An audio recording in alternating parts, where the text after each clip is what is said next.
We work really hard to create as sustainable of a product as we can.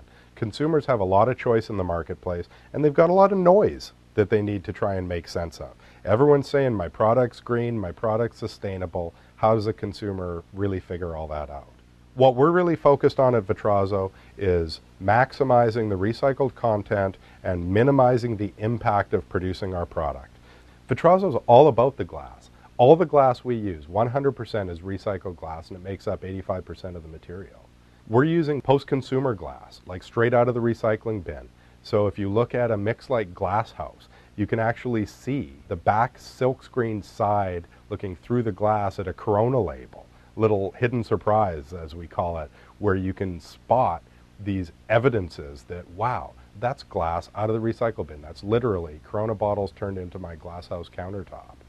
We take it from post-industrial sources where glass manufacturers have waste, they have scrap, they have off-spec material that they can't remelt and reuse in their process. They landfill it because it's cheaper than doing anything else with it. Or Vetrazzo can take it, transform it into mixes like floating blue, for example. And then there's all those really unique one-off sources where we're diverting it from the landfill. Like, for example, what happens when a city transitions away from their glass traffic lenses towards acrylic because it's cheaper to maintain the plastic ones? Well, the glass ones get landfilled. Or Vetrazzo can take them, transform them into a beautiful limited edition mix like we've done with Traffic Light Red. Every panel of Vetrazzo is a unique work of art. No two are ever the same. We don't have the luxury of ordering raw materials out of a catalog. So we're really creating one-of-a-kind work of art products because of our commitment to using nothing but recycled glass. So people often ask me, why are we doing this? What are we trying to create? I mean, we all love the Vetrazzo product, and that's certainly a part of it. But this is about something a lot more. This product has the ability to reach people in a passionate way that a lot of products don't. I mean, I spent my life in the software arena. I spent my life developing strip shopping centers, and it didn't resonate with me. I wasn't living true to my values of what I really felt this planet needed, which was an example of a better way to do business. And Vetrazzo has opened the door for us to create a dialogue about what is the triple bottom line and how can people improve the way we do business and what does the bigger picture look like? You know, people often ask, manufacturing in America, what do you do in manufacturing in California? Everyone outsources to China. That's where stuff is made these days. Well, the fact of the matter is we could do that too. And we could make Vetrazzo available in the marketplace at a significantly lower cost if we did that. So Vetrazzo is a triple bottom line company. And what that means is we put equal weight on people, planet, and profit. So think of it as a three-legged stool. If the legs of that stool aren't balanced, then the stool isn't functional. So profit. We all understand profit. If we're not profitable, if we're not economically viable, then we're not around to continue to have the influence and impact that we have. But then think about people, both people inside your organization as well as the community around you and the world at large. So things like offering all of the manufacturing employees full health care benefits, paid vacation, things that are very rare in the manufacturing environment. We focus on hiring locally from the community around us, which happens to be a very economically challenged and very high unemployment community. We're creating green-collar jobs, and we're setting an example of economic opportunity for them. But then the world at large, people in the planet at large, which is the greater influence that we're trying to have in influencing people's recycling behavior, which leads into planet. So, of course, we're trying to divert waste glass from the landfill. We're trying to create a greater awareness for recycling behavior and upcycling products and reducing the demand on the Earth's resources.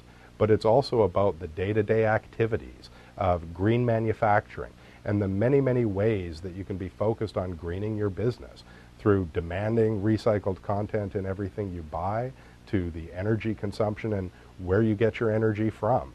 So it's really about looking at the integration of people, planet, and profit and redefining what the overall scorecard for business success looks like.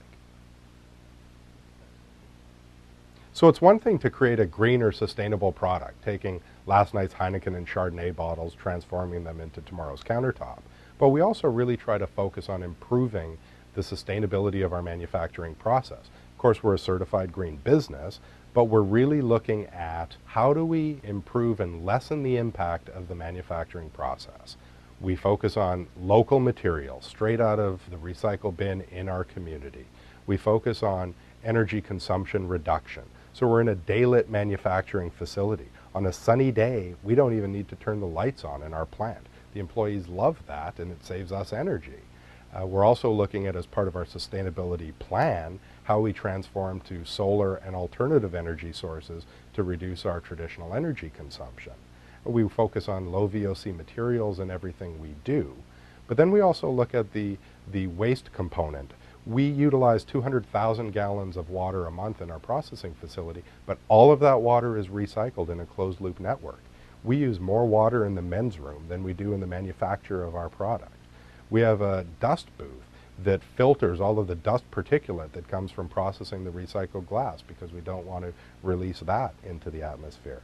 We recycle our waste. Off-spec and broken scrap material is recycled into things like road bed, road base. And perhaps the thing that most excites me is that we're located in an old Ford assembly plant on the Richmond waterfront that Henry Ford built in 1930 to manufacture the Model A, and it's been sitting vacant for 30 years. We've recycled this classic manufacturing facility back to its manufacturing roots. So being committed to a better way of doing business means doing the work around documenting where you are today, creating a plan for improvement, and measuring your success against that plan. So Vetrazzo this year is undertaking a full life cycle analysis of our product, where we'll be documenting the carbon footprint and looking at the overall impact of our product in a quantitative way so that people have the data and they can actually compare what is Vetrazzo's impact on the planet against some of the other surfacing material options that they might want, like quarried stone that comes from halfway around the world, or some of the petroleum resin-based surfacing materials out there. And we want to be transparent about it. So we're really focused on where are we today, where do we want to get to, and what's the plan to get there. At the end of the day, what Vetrazzo, the product, is really about is creating a dialogue for upcycling, for what can happen to waste material when you apply some ingenuity and think about how do you close that loop. When I throw that bottle in the bin, it gets transformed into beautiful, durable, highly functional product. I remember when we were thinking of getting involved in this business a number of years ago, I called a Vetrazzo customer and I wanted to talk to ones in California and New York, and they're very sustainable minded already, no surprises there. But I remember talking to one woman in particular, a homeowner in Dallas, Texas, and I asked her, why did you buy Vetrazzo? And she said to me, well, I bought it because it was cool looking and no one in my neighborhood had anything like it. She says, sugar, I'd never recycled a bottle in my life. But now the gals come over and we talk about recycling. And how cool is that, to have that influence? And that's what our product does. It's a focal point, and it gets people talking about the bigger picture of sustainability. Architects and designers, they build these LEED certified buildings, which is fantastic. But oftentimes people walk into them, and if it weren't for the plaque in the corner that talks about their certification, they might not know there's anything special. When they see Vetrazzo, when they walk past it and the light's shining on it and they see the depth and the sparkle and they can't help but touch it and say, wow, what is this? And then they learn that that's old Sky vodka bottles or old window demolition glass. It gets a dialogue going. I want to inspire people with Vetrazzo. I want them to look at it and go, wow, that's cool, what's that? And then when they hear that story of glass transformation, I want the light bulb to go on, and I want them to think about the bigger picture of this world that we live on and its finite resources.